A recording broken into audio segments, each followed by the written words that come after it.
என்ன உத்தரவு போட்டு எவன் மதிச்சான்? இந்த இந்த அது என்ன கேஸ்? 2G-யா? 2G ஸ்பெக்ட்ரா அது இது வீட்டு எத்தனையோ வரிசையா ஊழலா சொல்லலாம், 100 ஊழல் சொல்லலாம். அந்த 100 ஊழலுக்கு சுப்ரீம் கோர்ட் என்ன சொன்னாலும் எவன் கேட்டான்? அதை போலவே இதையும் கேட்காமல் பிரை என்ற ஒரு அமைப்பை ஏற்படுத்தியிருக்கிறார்கள், ஆணையத்தை ஏற்படுத்தி இருக்கிறார்கள். உயிரியல் தொழில்நுட்ப ஒழுங்காற்று ஆணையம் என்று அதற்கு பெயர். அந்த ஆணையத்தின் அனுமதித்தால் அந்த விதை வரலாம் என்று மத்திய அரசு சொல்லி இருக்கிறது. அந்த ஆணையம் அனுமதித்தால் இந்த நாட்டை சுடுகாட்டாக்க தயாராகி கொண்டிருக்கிறார்கள். எனவேதான் நிச்சயமாக இந்த விஷ விதைகளை அனுமதிக்க கூடாது என்பதற்காக வருகிற ஆகஸ்ட் 8ஆம் தேதி டெல்லியிலே மத்திய அரசு ஒரு மாபெரும் விவசாயிகள் போராட்டம் நடக்கிறது. அதிலே தமிழகத்திலிருந்து நாங்களும் 100 பேர் கலந்து கொள்ள இருக்கின்றோம் என்பதையும் உங்களுக்கு செய்தியாக சொல்லி, இந்த வாய்க்கால் எக்காரணத்துக்கு கொண்டும் இது கடமடைக்கு தண்ணி போகாதுங்கிறதெல்லாம் காது குத்துற வேலை. இந்த 60 வருஷமா கடமடைக்கார யாராச்சும் போராடுனானா? யாராச்சும் ஒரு 10 பேர் ஐயோ என்னோட நிலத்துக்கு தண்ணி வழியன்னு சத்தம் போட்டானா? இல்ல ஒரு 100 பேர் சேர்ந்து ஊர்வலம் விட்டாங்களா? ஏதாவது செய்தி உண்டா? யாருக்காவது செய்தி உண்டா? என் தலைவருக்கு தெரியுமா யாராச்சும் கடமடையிலே தண்ணி வரலையேன்னு சொல்லி? இன்றைக்கு அக்கறை எடுத்துக்கொண்டு கடைமடைக்காரனை காப்பாற்ற கான்கிரீட் தளம் அமைப்பேன் சொல்லுவதெல்லாம் நம்முடைய விவசாயிகளையே 2 விரைவாக பிரித்து அவன் ஒரு நோட்டீஸ், அங்க ஒரு கூட்டம், இங்க ஒரு கூட்டம், இங்க ஒரு நோட்டீஸ், இங்க ஒரு உண்ணாவிரதம், ஒரே மாவட்டத்தில் இருக்கிற மக்களை இருதாய் மக்களாக பிரித்து கேவலப்படுத்தி கொடுமைப்படுத்துகின்ற ஒரு சூழ்நிலைக்கு நாம் அனுமதிக்க கூடாது. இந்த நேரத்திலே முதல்வர் அவர்களை நான் பணிவோடு என்று கேட்டுக்கொள்வேன். விவசாயிகளை பிரித்தாளுகிற சூழ்ச்சி செய்து உங்களுடைய அந்த பணத்தை உபயோகப்படுத்த நினைத்தால் நிச்சயமாக விவசாயிகள் அனுமதிக்க மாட்டார்கள் என்பதை நீங்கள் உணர்ந்து கொண்டு உடனடியாக கான்கிரீட் தளம் அமைக்க கூடாது என்பதில் இருக்கிற நியாயத்தை புரிந்து கொண்டு, எப்படி கையில் பைப்லைன் நிறுத்தீர்களோ, எப்படி மித்தல் பைப்லைன் நிறுத்தினீர்களோ, அதை போல கான்கிரீட் தளத்தையும் நிறுத்துங்கள். விவசாயிகளுடைய வயிற்றிலிருந்து நீங்கள் காப்பாற்றப்படுவீர்கள். இல்லை என்றால் ஏழை அழுத கண்ணீர் கூறிய வாழாகும் என்பார்கள். அதை போல நாங்கள் இன்றைக்கு விடுகின்ற கோரிக்கையும் இன்றைக்கு விடுகின்ற கண்ணீரும் நீங்கள் காப்பாற்ற வேண்டும் என்று முதல் கட்டமாக வேண்டுகோளாக சொல்லுகிறோம். எந்த கோரிக்கையாக இருந்தாலும் எந்த சண்டையாக இருந்தாலும் பெரியவர்கள் கூறியிருப்பது சாம பேத தான தண்டம். எப்படி போராட்ட முறை? என்ன அர்த்தம்? சமாதானம் பேசி பாருங்கள், சாம பேதம் தூதரிப்பி பாருங்கள், கோரிக்கை வைத்து பாருங்கள், சாம பேத தானம் அப்பவே லஞ்சம் கொடுக்க சொல்லிருக்க. தானம் பண்ணி பாருங்க, லஞ்சம் கொடுத்து பாருங்க, மந்திரி கிந்திரி பேசி பாருங்க. யாராவது மந்திரியோட தொடர்பு பேசுங்க. ஐயா கமிஷன் 200 கோடி வரும்னா நாங்க 200 கோடி வசூலிச்சாலும் கப்ப கட்டிடுறோம், இதெல்லாம் விட்டு தொலையான்னு சமாதானம் பேசுங்க, தானம் பேசுங்க. தானத்திற்கும் வழங்கவில்லை என்றால் அங்கேதான் தண்டம். தண்டம் என்பது என்ன? பணத்தை தெண்டம் கட்டுறதல்ல, தண்டம். அனுமன் கதை பேர்தான் தண்டம். அந்த தண்டாயுதத்தை எடுங்கள், நிச்சயமாக நம்முடைய கோரிக்கை வெற்றி அடையும் என்பதுதான் இந்த நேரத்தில் நான் தெரிவித்துக் கொள்வது. புகையிலைக்கு தடை சட்டம் போலகாரர் நிறைய இருக்காங்க, வேற அண்ணன் வந்து உட்காந்துருக்க. நம்மளுக்கு ஏதாவது நிறைய வாங்கிட்டீங்களா? நீங்க போகல அடிக்கிட்டா என்னமோ அது அது வித்தாத்தே ஆகல. எங்க குடும்ப ஆத்தோட போயிருந்து பல இடத்துல வந்து உட்கார்ந்தாரு, இங்கே வந்து உட்கார்ந்து ஆளே இந்த 10 புகையிலை தடை சட்டம் என்னைக்கு போட்டாங்களோ ஒரு சுத்து அழைச்சு போனார். இதோட நல்லா இருந்தார். புகையிலைக்கு தடை சட்டம் என்று அறிவித்திருப்பது நான் நேற்றைய தமிழக அரசு செய்தித்துறை விட்டிருக்கிற அந்த பிலிம் நியூஸ் பார்த்தேன். அதிலே அம்மா அவர்கள் 110 விதியின் கீழ் அறிவித்த, ஐயோ 110 அறிவிச்சதெல்லாம் அப்பா அதெல்லாம் நிறைவேற்றினா தமிழகம் பொற்காலத்தை நோக்கி போயிடும். அது 110 111 ஆகாம இருக்கணும். அதில் அறிவிக்கிற பொழுது பான்பராக் குட்கா போன்ற சுவைக்கும் புகையிலைக்கு தடை என்று அவர்கள் வாயாலே சொல்லுவதை நான் கேட்டேன். அப்ப விவசாயி உற்பத்தி செய்த புகையிலைக்கு, தள புகையிலைக்கு, குச்சி புகையிலைக்கு, இந்த கப்பல் புகையிலைக்கு, கத்தி கப்பலுக்கு, குழி புகையிலைக்கு இதுக்கெல்லாம் தடை இல்லை அவர்கள் சொன்னபடி. ஆனால் அதிகாரிகள் இடையிலே குட்கா பான்பராக் புகையிலை என்றும் சேர்த்து இன்றைக்கு அதிகாரிகள் கொள்ளையடிப்பதற்கு, லஞ்சம் வாங்குவதற்கு, விவசாயிகளை வியாபாரிகளை மிரட்டுவதற்கு அவர்களாக சேர்த்து கொண்டது புகையிலை என்ற ஒரு வார்த்தையை. என்ன அநியாயம்! குட்காவுக்கு தடை பண்ணு, பான்பராக் தடை பண்ணு, நாங்கள் வேண்டாம் சொல்ல வரவேற்கிறோம்.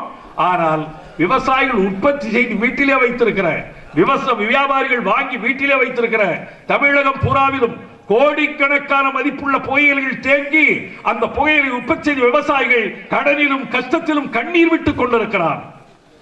ஒரு அரசாங்கம் அறிவிப்பு என்ன செய்ய வேண்டும்? வருகிற ஆகஸ்ட் 1 தேதி செப்டம்பர் 1 தேதிக்குள்ளாக உங்கள் புகையிலை விற்றுக் கொள்ளுங்கள், அதற்கு பிறகு தடை வரும் என்று அறிவிக்க வேண்டும் அல்லவா? ஒண்ணுமே சொல்லாம பாடு தடைனா அதிகாரி வச்சுதான் கொள்ளை ரைடு பண்றான், வியாபாரி மிரட்டுறான், விவசாயி மிரட்டுறான், லஞ்சம் கேட்கிறான். இது நாடா சுடுகாடா? எதுக்கு எடுத்தாலும் லஞ்சம் கேட்கிறான். பத்திரிகை புரட்டினால் அன்றாடம் செய்தி. அங்க ஒரு இவன் கண்டக்டர் வீட்டில் 17 பவுன் கொள்ள, இங்க ஒரு 57 பவுன் கொள்ள, அங்க 5.5 கிலோ தங்கம் கொள்ள, இங்க பொண்டாட்டி அப்பனை வெட்டுனா, அப்பன் ஆத்தாள வெட்டுனா, கள்ளக்காதலோடு சேர்ந்து புருஷன் கொலை, புருஷனோடு சேர்ந்து கள்ளக்காதலி கொலை. ஐயையோ, இந்த கொலையும் கொள்ளையும் திருட்டும் கண்ணுலயே பார்க்க பேப்பர்ல அதை தவிர வேற செய்தியே டிவியில அதான் கேட்டானா? நல்லா பாருங்க நீங்க. அப்ப ஏதாவது கொலை நடந்தா கண்டுபிடிக்கிற போலப்பா. நேரு தம்பி ராமஜெயம் செத்து எவ்வளவு நாள் ஆச்சு? 1 வருஷம் தாண்டியாச்சு, இன்னும் கொலைக்கே சார்ந்து தெரியல. பிஜேபி வெள்ளை செத்து, பிஜேபி டாக்டர் வேலூர் செத்து, இப்ப சேலத்தில் ரமேஷ் செத்து. இதெல்லாம் யாரு கொலைகாரன்னே தெரிய மாட்டேங்கிற. அநியாயமா இருக்கு. என்ன எப்படி கண்டுபிடிக்க முடியும்? அதனால கொலை பண்றவங்களுக்கு ரொம்ப துணிச்சலாகி போச்சு. இனி என்ன வெட்டிட்டு போலாம், குத்திட்டு போலாம், அருகுண்டை போட்டு போலாம். அங்கேயும் அப்படித்தான். மதுரையில் ஒரு மகாராஜ் போய் ஒழுங்கிட்டான். யாரு? அட்டாக் பண்ணியா? ஆளே காணா, எங்க இருக்கானே கண்டு. ஆனா போன்ல அண்ணாடு பேசிட்டு இருக்கான பொண்டாடி. ஆக இப்படி செய்திகளை வருகின்ற பொழுது அதிகாரிகள் வைத்துதான் சட்டம் என்று விவசாயிகளை, வியாபாரிகளை கொள்ளையடிக்கின்ற தொழிலை நடத்துவதற்காக புகையிலை தடை என்பதை மறுபரிசீலனை அல்ல, அடியோடு புகையிலைக்கு தடை நீக்கத்தை செய்து புகையிலை விவசாயிகளை, புகையிலை வியாபாரிகளை காப்பாற்ற வேண்டும் என்பதுதான் எங்களுடைய கோரிக்கை. இன்னொரு செய்தி தெரியுமா உங்களுக்கு? திண்டுக்கல் மாவட்டம் வேடசந்தூரிலே அரசு புகையிலை ஆராய்ச்சி பண்ணை மற்றும் நாற்றங்கால் இன்றளவும் செயல்படுகிறது. எப்படி கேலி கூத்துன்னு பாருங்க. ஒரு பக்கம் புகையிலைக்கு தடையா, இன்னொரு பக்கம் நாற்றங்காலும் ஆராய்ச்சி பண்ணை இன்னைக்கு வரைக்கும் செயல்படுது. அதுல அதிகாரிகளுக்காக சம்பளம் வாங்குறாங்க.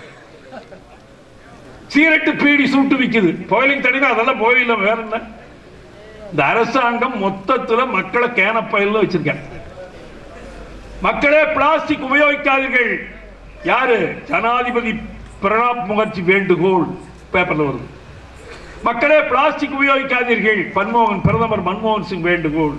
மக்களே பிளாஸ்டிக் உபயோகிக்காதீர்கள். சோனியா காந்தி வேண்டுகோள். மக்களே பிளாஸ்டிக் உபயோகிக்காதீர்கள். முதல்வர் வேண்டுகோள். மக்களே பிளாஸ்டிக் உபயோகிக்காதீர்கள். கலெக்டர் வேண்டுகோள். ஏண்டா அதிகாரம் உங்க கையில, ஆட்சி உங்க கையில, பவர் பூரா உங்க கையில. ஒரே நாளிலே இந்தியாவில் இருக்கிற பிளாஸ்டிக் தொழிற்சாலைகள் அனைத்திற்கும் தடை. ஒரு உத்தரவு போட ஆம்பள. இவன் பிளாஸ்டிக் உற்பத்தி பண்ணி விட்டுக்கிட்டே இருப்பானா? இவன் லஞ்சம் வாங்கிட்டே இருப்பானா? கம்பெனிக்காரன் உற்பத்தி பண்ணி விட்டுக்கிட்டே இருக்கானா? மக்களே உபயோகிக்காதீர்கள். ஏடா கிறுக்கு பயில நாங்க. இவன் முக்குக்கு முக்கு டாஸ்மாக் வைப்பானா?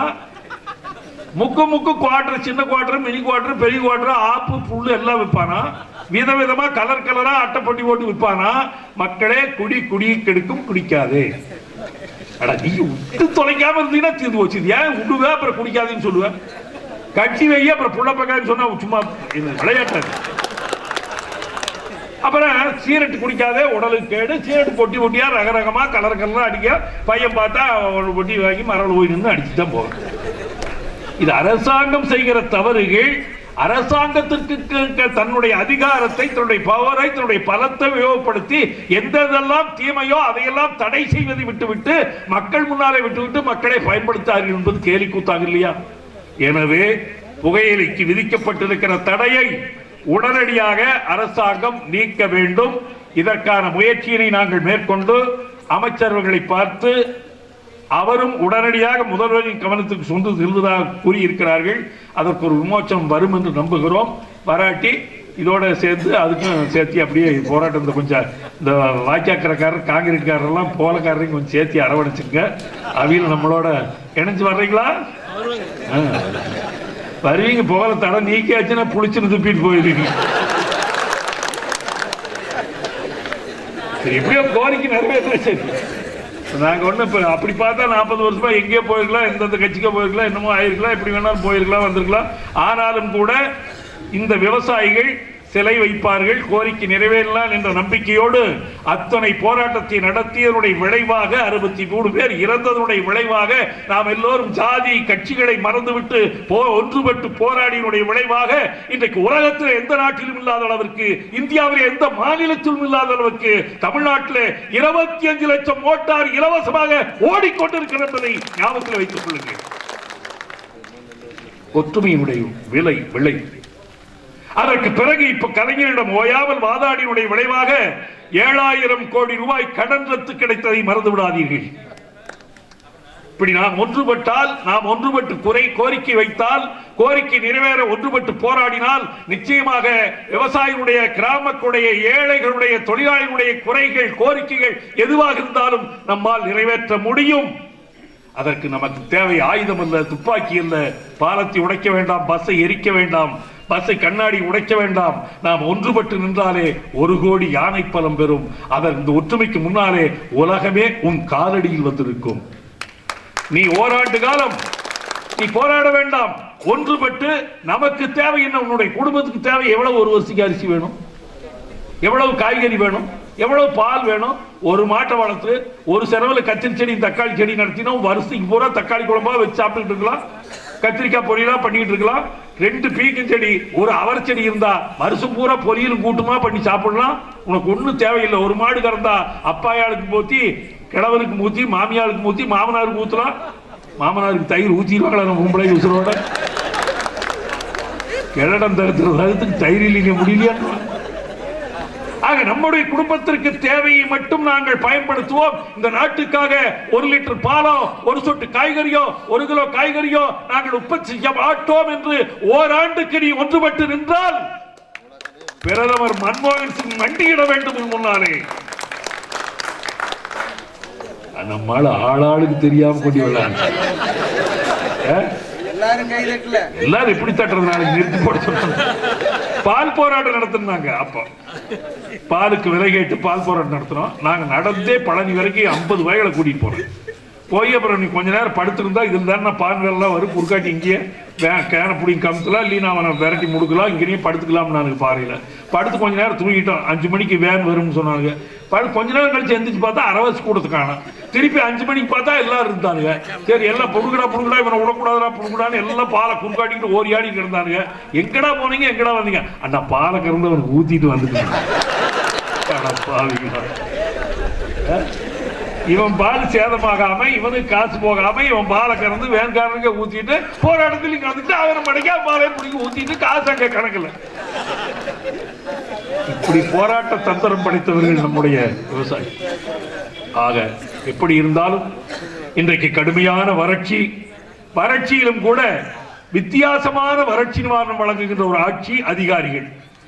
இந்த அதிகாரிகள் நிச்சயமாக ஒவ்வொரு கிராமத்திலும் முறையாக கருகிய பயிர்கள், காய்ந்து போன தென்னை மரங்கள், பட்டுப்போன மரங்களை பற்றி கணக்கெடுக்காமல், அந்த தண்டக்காரனும் மணியாரன் சொன்னதா கணக்கு, வந்ததா வரி, எங்க வேணாலும் எவ்வளவு வேணாலும் ஒதுக்குகின்ற அந்த சூழ்ச்சியான நிலை ஒவ்வொரு பகுதியிலும் நடந்திருக்கிறது. எனவே அரசாங்கம் ஒட்டுமொத்தமாக உண்மையான கணக்கை எடுத்து தவறி போன, வறண்டு போன விவசாயிகளுக்கு வறட்சி நிவாரணம் வழங்கிட வேண்டும் என்ற கோரிக்கையும் நாம் இங்கே வைக்கிறோம். இந்த அடிப்படையிலே இந்த வாய்க்காலை பொறுத்தவரை நான் மீண்டும் விவசாய பெருமக்களையும் தலைவர்களையும் வேண்டிக் கொள்வது, வரிசையாக கிராமமாக இதே போல கூட்டங்களை நடத்துங்கள். இந்த வாய்க்கால் கரை முழுவதும் இந்த 200 கிலோமீட்டர் நீளம் கூட்டங்கள் இந்த கூட்டத்திலேயே அறிவியுங்கள். ஒரு தேதியிலே ஈரோட்டிலே மாபெரும் மாநாடு நடைபெறும். அந்த மாநாட்டிலே நம்முடைய கோரிக்கையை முதல்வருக்கு எடுத்துச் சொல்லுகின்ற வண்ணம் மிகப்பெரிய கூட்டத்தை கூட்ட வேண்டும். சாரையாக அது முத்தூர் சாலையிலே, வெள்ளகோயில் சாலையிலே, சென்னிமலை சாலையிலே, வெள்ளோட்டும்பரம் சாலையிலே, திருப்பூர் சாலையிலே, கோபி சாலையிலே, நம்பியூர் சாலையிலே, அத்தனை சாலைகளிலும் அத்தனை ரோடுகளிலும் மக்கள் குடும்பமாக கிளம்பி விட்டார்கள். வண்டியோடு, மாட்டோடு, சைக்கிளோடு. கிராமத்திலே ஒருவரும் இல்லை. ஈரோடு நோக்கி உழவர் மடை செல்லுகிறது என்கிற நிலையை உருவாக்கினார். அத்தனை சாலையில் கிளம்பி வந்தா என்ன ஆகும்? ஒரு நாளை கிராமத்தை கடையெடுப்பு பண்ணு, பூட்டீர் எல்லாம் ஆடு மாட்டெல்லாம் முதல் நாள் ராத்திரியே 10 கொட்டையை வச்சு புண்ணாக்க வச்சு தள்ளீரு. கறவை எது நம்ம ஆளுந்து கறவைன்னா செத்து போக. அட ஒரு கூட்டம்னா 5:30 மணிக்கு விட்டுருவியா மாடுகாரங்க போகணும். இவனோட என்னைக்கு மாரடிச்சு என்னைக்கு இவன் ஒண்ணு சேர்த்து அவனவே ஒரு கம்பெனியில் இருக்கிறவே ஒரு மில்லில் இருக்கிறவே 5 மணிக்கு கேட் மீட்டிங்னா 5 மணிக்கு டான் வந்து நிக்கிறான். நம்ம 5 மணிக்கு தானப்ப எங்க பொம்பளைகளுக்கு மாடு சுத்தமா நிக்காது, சுத்தமா நிக்காது. நான் தான் போய் காரணம். அப்ப பொம்பளைகளை கூப்பிட்டா அந்த நாய் நான் இல்லைன்னா சோறு குடிக்க எந்த நாயும் தெரியல, கட்டு நாயா வீட்டுல இருக்கிற நாய். இப்படி நாய் கோழி ஆடு மாடு இவைகளோடு இணைந்த வாழ்க்கையாக போய்விட்ட காரணத்தால் ஒரே நேரத்தில் உதறிவிட்டு எங்க வேண்டுமென்றாலும் செல்லுகிற பொழப்பல்ல நம்ம பொழப்பு. அதனால்தான் நம்மால் மிகுந்த போராட்டத்தை, ஒன்றுபட்ட போராட்டத்தை, அரசை மிரட்டுகின்ற போராட்டத்தை நாம் நடத்த முடிவதில்லை. அது நமக்கு இருக்கிற பலகை. எனவே ஒரு நாள் திட்டமிடுங்கள், ஒரு தேதியை அறிவியுங்கள். அந்த தேதியிலே அனைத்து கிராம மக்களும் ஈரோடிலே கூடுவோம். அன்றைக்கு எங்கள் நியாயம் கிடைக்கும் வரை இந்த நகரத்தை முற்றியிடுவோம். 72ஆம் ஆண்டு இதே விவசாயிகள் போராட்டத்திலே, இதே மின்கட்டண குறை போராட்டத்திலே நம்முடைய விவசாய சங்கம் மன்றாடியார் அவர்களும் வெள்ளியங்கிரி கவுண்டர்களும் நாராயணசாமி நாயுடு அவர்களும் அறிவித்தார்கள். மாட்டு வண்டி போராட்டம், கோவையிலே மாட்டு வண்டி ஊர்வலம் என்றார்கள். ஊர்வலமாக சென்ற மாட்டு வண்டிகளை அங்கேயே அவிழ்த்துவிட சொன்னார்கள். அத்தனை வீதிகளிலும் மாட்டு வண்டிகள், இரட்டை மாட்டு வண்டிகள். இன்றைக்கு மாட்டு வண்டி இல்லை, அது வேற விஷயம். அன்றைக்கு மாட்டு வண்டிகள் அனைத்தும் வீதிகளிலே அவிழ்த்து விடப்பட்டு அங்கே சக்கரங்களிலே மாட்டை கட்டி தட்டைகளை போட்டு விட்டு படுத்துக் கொண்டார்கள். அந்த போராட்டத்தை தமிழக பத்திரிகைகள் அல்ல, ஆந்திர கேரளா கர்நாடக பத்திரிகை மட்டுமல்ல, வட இந்திய பத்திரிகை மட்டுமல்ல, அமெரிக்க பத்திரிகை எழுதினான். விவசாயிகளுடைய பேட்டன் மாட்டு வண்டி போராட்டம் என்று எழுதினார். அரசு இன்றைக்கு ஆட்டியது 1 பைசா சலுகை கிடைத்தது. அதனுடைய விளைவுதான் தொடர்ச்சியாக மீண்டும் மின்கட்டணம் உயர்த்தப்பட்ட போதெல்லாம் போராட்டம் குறைக்கப்பட்டு கடைசியாக இலவச மின்சாரம் வாங்குவதற்கு அந்த போராட்டமும் பெருமாநல்லூரிலே மாண்டு போனார்களே, துப்பாக்கி கொண்ட நெஞ்சில் ஏந்தி ஆயிக்கவுண்டரும் ராமசாமி கவுண்டரும் மாரப்ப கவுண்டரும் அவர்கள் சிந்திய ரத்தம் இன்றைக்கும் இலவசமாக மின்சாரமாக ஓடிக்கொண்டிருக்கிறது.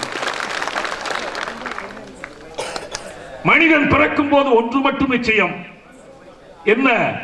படிப்ப எம்ஏ படிப்ப, பட்டம் வாங்குவேன், 100 பவுனோட பொண்டாட்டி கட்டுவேன், நல்ல புள்ள பெப்ப, பயனொன்னு புள்ள ஒண்ணு போல பிறக்கும்.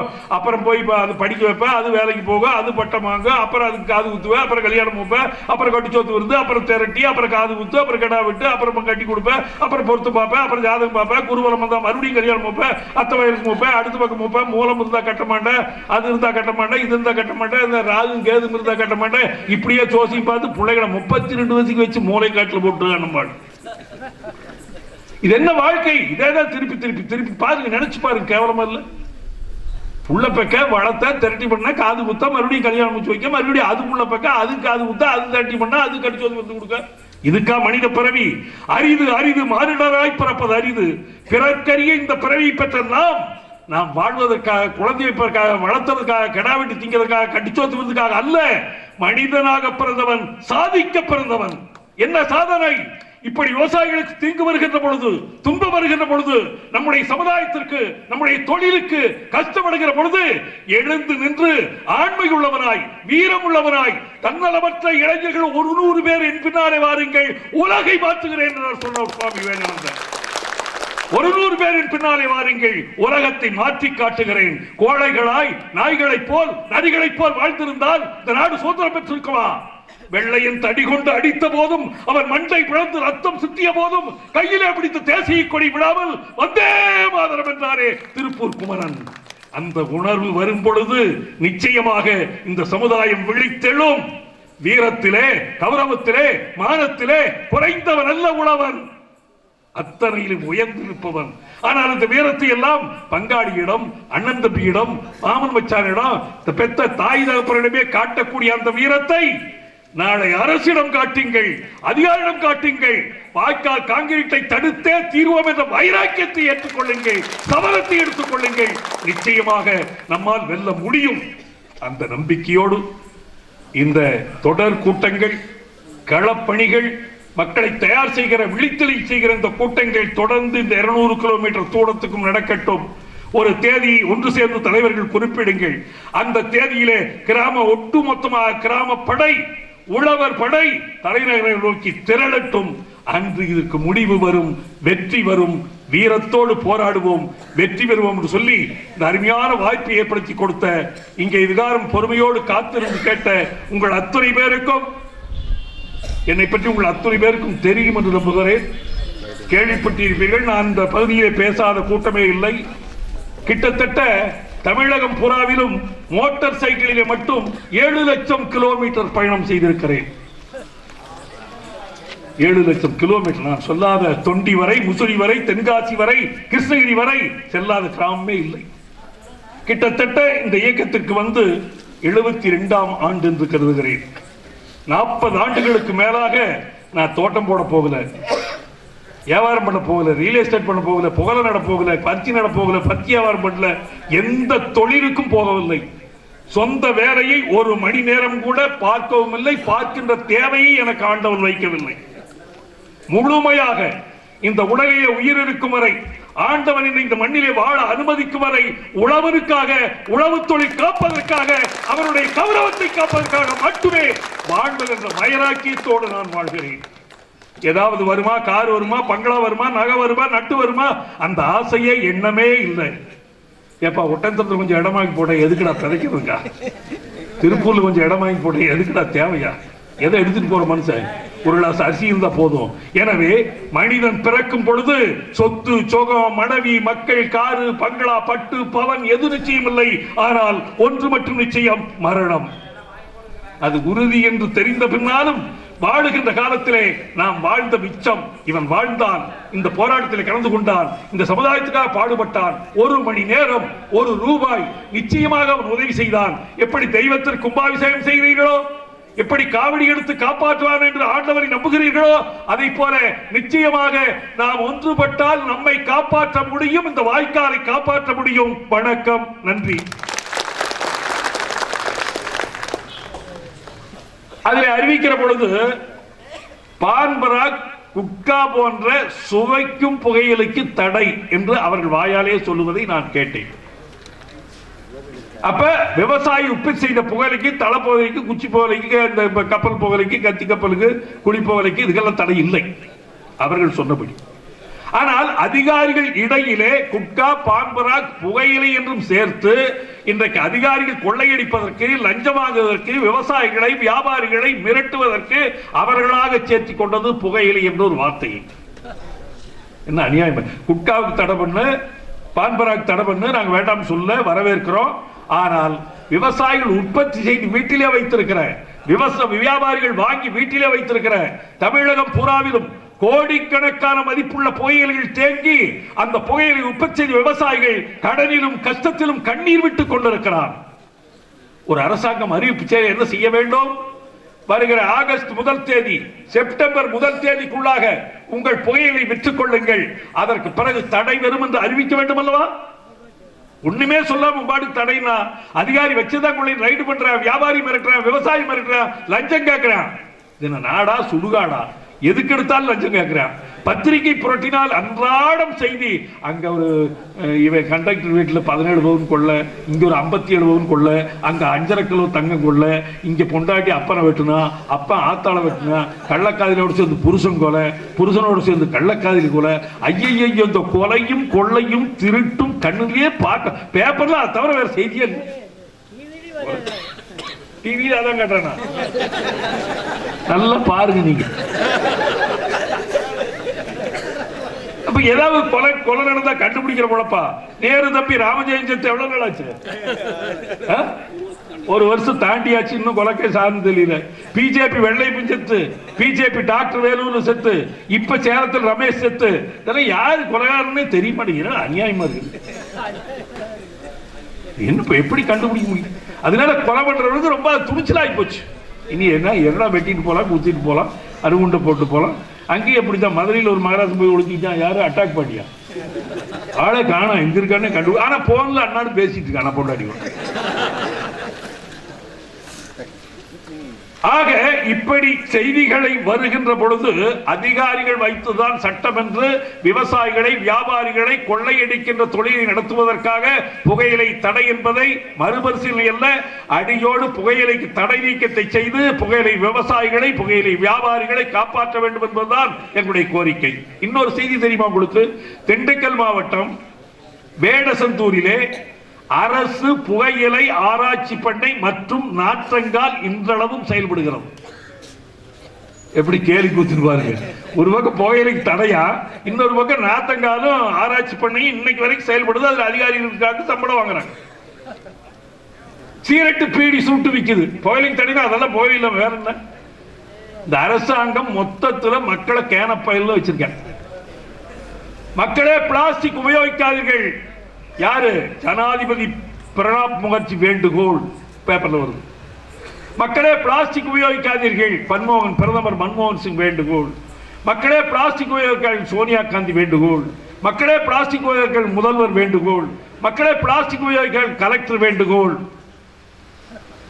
ஏண்டா அதிகாரம் உங்க கையில, ஆட்சி உங்க கையில, பவர் பூரா உங்க கையில. ஒரே நாளிலே இந்தியாவில் இருக்கிற பிளாஸ்டிக் தொழிற்சாலைகள் அனைத்திற்கும் தடை ஒரு உத்தரவு போட ஆம்பளை. இவன் பிளாஸ்டிக் உற்பத்தி பண்ணி விட்டுக்கிட்டே இருப்பானா? இவன் லஞ்சம் வாங்கிட்டே இருப்பானா? கம்பெனிக்காரன் உற்பத்தி பண்ணி விட்டுக்கிட்டே இருக்கானா? மக்களே உபயோகிக்காதீர்கள். இருக்கு பயில நாங்க. இவன் முக்குக்கு முக்கு டாஸ்மாக் வைப்பானா? முக்கு முக்கு குவார்டர், சின்ன குவார்டர், மினி குவார்டர், பெரிய குவார்டர், ஆப்பு புல்லு எல்லாம் விற்பானா? விதவிதமா கலர் கலரா அட்டைப்பட்டி போட்டு விற்பானா? மக்களே குடி குடி கெடுக்கும், குடிக்காதே. நீ விட்டு தொலைக்காம இருந்தீங்கன்னா தீர்ந்து போச்சு. ஏன் விடுவே அப்புறம் குடிக்காதுன்னு சொல்லுவேன். கட்சி வைய அப்புறம் புள்ள பக்கான்னு சொன்னா சும்மா விளையாட்டாது. அப்புறம் சீரட்டு குடிக்காதே, உடலுக்கு கேடு. சீரட்டு பொட்டி பொட்டியா ரகரகமா கலர் கலரா அடிக்க, பையன் பார்த்தா பொட்டி வாங்கி மரல் போய் நின்று அடிச்சு தான் போவேன். இது அரசாங்கம் செய்கிற தவறுகள். அரசாங்கத்திற்கு தன்னுடைய அதிகாரத்தை, தன்னுடைய பவரை, தன்னுடைய பலத்தை உபயோகப்படுத்தி எந்தெல்லாம் தீமையோ அதையெல்லாம் தடை செய்வதை விட்டுவிட்டு மக்கள் முன்னாலே விட்டுவிட்டு மக்களை பயன்படுத்தார்கள் என்பது கேலி கூத்தாக இல்லையா? எனவே புகையிலைக்கு விதிக்கப்பட்டிருக்கிற தடையை உடனடியாக அரசாங்கம் நீக்க வேண்டும். இதற்கான முயற்சியினை நாங்கள் மேற்கொண்டு அமைச்சர்களை பார்த்து அவரும் உடனடியாக முதல்வரின் கவனத்துக்கு சொந்து செல்வதாக கூறியிருக்கிறார்கள். அதற்கு ஒரு விமோச்சனம் வரும் என்று நம்புகிறோம். வராட்டி இதோட சேர்த்து அதுக்கும் சேர்த்து அப்படியே போராட்டத்தை கொஞ்சம் இந்த வாய்க்காக்கரக்காரர் காங்கிரீட்காரெல்லாம் போலக்காரரையும் கொஞ்சம் சேர்த்து அரவணைச்சுங்க. அவையில் நம்மளோட இணைஞ்சு வர்றீங்களா? வருவீங்க. புகழ தடை நீக்கியாச்சுன்னா புளிச்சுன்னு துப்பிட்டு போயிருவீங்க. சரி, எப்படியோ கோரிக்கை நிறைவேற்ற. சரி, நாங்க ஒண்ணு அப்படி பார்த்தா 40 வருஷமா எங்கேயோ போயிருக்கலாம், எந்தெந்த கட்சிக்கோ போயிருக்கலாம், என்னமோ ஆயிருக்கலாம், எப்படி வேணாலும் போயிருக்கலாம், வந்திருக்கலாம். ஆனாலும் கூட இந்த விவசாயிகள் சிலை வைப்பார்கள், கோரிக்கை நிறைவேறலாம் என்ற நம்பிக்கையோடு அத்தனை போராட்டத்தை நடத்தியதனுடைய விளைவாக 63 பேர் இறந்ததனுடைய விளைவாக நாம் எல்லோரும் ஜாதி கட்சிகளை மறந்துவிட்டு ஒன்றுபட்டு போராடினுடைய விளைவாக இன்றைக்கு உலகத்தில் எந்த நாட்டிலும் இல்லாத அளவிற்கு, இந்தியாவில் எந்த மாநிலத்திலும் இல்லாத அளவுக்கு தமிழ்நாட்டில் 25 லட்சம் மோட்டார் இலவசமாக ஓடிக்கொண்டிருக்கிறது என்பதை ஞாபகத்தில் வைத்துக் கொள்ளுங்கள். ஒற்றுமையினுடைய விளை. அதற்கு பிறகு இப்ப கலைஞரிடம் ஓயாமல் வாதாடினுடைய விளைவாக 7000 கோடி ரூபாய் கடன் ரத்து கிடைத்ததை மறந்து விடாதீர்கள். இப்படி நாம் ஒன்றுபட்டால், நாம் ஒன்றுபட்டு கோரிக்கை வைத்தால், கோரிக்கை நிறைவேற ஒன்றுபட்டு போராடினால் நிச்சயமாக விவசாயிகளுடைய, கிராமக்குடைய, ஏழைகளுடைய, தொழிலாளிகளுடைய குறைகள், கோரிக்கைகள் எதுவாக இருந்தாலும் நம்மால் நிறைவேற்ற முடியும். அதற்கு நமக்கு தேவை ஆயுதம் அல்ல, துப்பாக்கி அல்ல. பாலத்தை உடைக்க வேண்டாம், பஸ்ஸை எரிக்க வேண்டாம், பஸ்ஸை கண்ணாடி உடைக்க வேண்டாம். நாம் ஒன்றுபட்டு நின்றாலே 1 கோடி யானை பலம் பெறும். அதன் இந்த ஒற்றுமைக்கு முன்னாலே உலகமே உன் காலடியில் வந்திருக்கும். நீ ஓராண்டு காலம் நீ போராட வேண்டாம். ஒன்றுபட்டு நமக்கு தேவை என்ன? உன்னுடைய குடும்பத்துக்கு தேவை எவ்வளவு? 1 வருஷத்துக்கு அரிசி வேணும், எவ்வளவு காய்கறி வேணும், எவ்வளவு பால் வேணும். ஒரு மாட்டை வளர்த்து ஒரு செலவில் கத்திரி செடி, தக்காளி செடி நடத்தினோம். வருஷத்துக்கு பூரா தக்காளி குழம்பா வச்சு சாப்பிட்டு இருக்கலாம், கத்திரிக்காய் பொரியலா பண்ணிட்டு இருக்கலாம். 2 பீக்கன் செடி, ஒரு அவரை செடி இருந்தா வருஷம் பூரா பொரியலும் கூட்டுமா பண்ணி சாப்பிடலாம். உனக்கு ஒன்னும் தேவையில்லை. ஒரு மாடு கறந்தா அப்பாயாளுக்கு ஊத்தி, கிழவனுக்கு ஊத்தி, மாமியாளுக்கு ஊத்தி, மாமனாருக்கு ஊத்தலாம். மாமனாருக்கு தயிர் ஊத்திடுவாங்களா நம்ம மும்பளை உசுரோட? கிழடம் தகுத்துக்கு தைரியம் முடியலையா? ஆக நம்முடைய குடும்பத்திற்கு தேவையை மட்டும் நாங்கள் பயன்படுத்துவோம். இந்த நாட்டுக்காக 1 லிட்டர் பாலோ 1 சொட்டு காய்கறியோ 1 கிலோ காய்கறியோ நாங்கள் உற்பத்தி செய்ய மாட்டோம் என்று ஓராண்டுக்கு நீ ஒன்றுபட்டு நின்றால் பிரதமர் மன்மோகன் சிங் மண்டியிட வேண்டும் முன்னாலே. நம்மால ஆளாளுக்கு தெரியாம கொண்டு விளையாடு எல்லாரும் எப்படி தட்டுறது நாளைக்கு நிறுத்தி போட சொன்னாங்க. பால் போராட்டம் நடத்தினாங்க. அப்ப பாலுக்கு விலை கேட்டு பால் போராட்டம் நடத்தினோம். நாங்க நடந்தே பழனி வரைக்கும் 50 வயலை கூட்டிட்டு போறோம். போய் அப்புறம் நீ கொஞ்ச நேரம் படுத்திருந்தா இதுல தானே பால் வேலை வரும், குறுக்காட்டி இங்கேயே கேன பிடிங்க கமுக்கலாம், இல்லைன்னா அவனை விரட்டி முடுக்கலாம், இங்கேயும் படுத்துக்கலாம். நானுக்கு பாறையில படுத்து கொஞ்ச நேரம் தூங்கிட்டோம். 5 மணிக்கு வேன் வரும்னு சொன்னாங்க. கொஞ்ச நேரம் கழிச்சு எந்திரிச்சு பார்த்தா அரவஸ் கூடத்து காணும். திருப்பி 5 மணிக்கு பார்த்தா எல்லாரும் இருந்தானுங்க.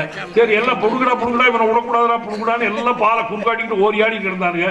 எங்கடா போனீங்க எங்கடா வந்தீங்க? அண்ணா பாலை கறந்து அவனுக்கு ஊத்திட்டு வந்துட்டு இவன் பால் சேதமாகாம இவனுக்கு காசு போகாம இவன் பாலை கறந்து வேன்காரனுக்கு ஊத்திட்டு போராட்டத்திலையும் கலந்துட்டு அவனை மடைக்கா பாலை பிடிக்க ஊத்திட்டு காசு அங்க கணக்குல. இப்படி போராட்ட தந்திரம் படைத்தவர்கள் நம்முடைய விவசாயி. ஆக எப்படி இருந்தாலும் இன்றைக்கு கடுமையான வறட்சியிலும் கூட வித்தியாசமான வறட்சி நிவாரணம் வழங்குகின்ற ஒரு ஆட்சி அதிகாரிகள். இந்த அதிகாரிகள் நிச்சயமாக ஒவ்வொரு கிராமத்திலும் முறையாக கருகிய பயிர்கள், காய்ந்து போன தென்னை மரங்கள், பட்டுப்போன மரங்களை பற்றி கணக்கெடுக்காமல் அந்த தண்டக்காரனும் மணியாரன் சொன்னதா கணக்கு, வந்ததா வரி, எங்க வேணாலும் எவ்வளவு வேணாலும் ஒதுக்குகின்ற அந்த சூழ்ச்சியான நிலை ஒவ்வொரு பகுதியிலும் நடந்திருக்கிறது. எனவே அரசாங்கம் ஒட்டுமொத்தமாக உண்மையான கணக்கை எடுத்து தவறி போன வறண்டு போன விவசாயிகளுக்கு வறட்சி நிவாரணம் வழங்கிட வேண்டும் என்ற கோரிக்கையும் நாம் இங்கே வைக்கிறோம். இந்த அடிப்படையிலே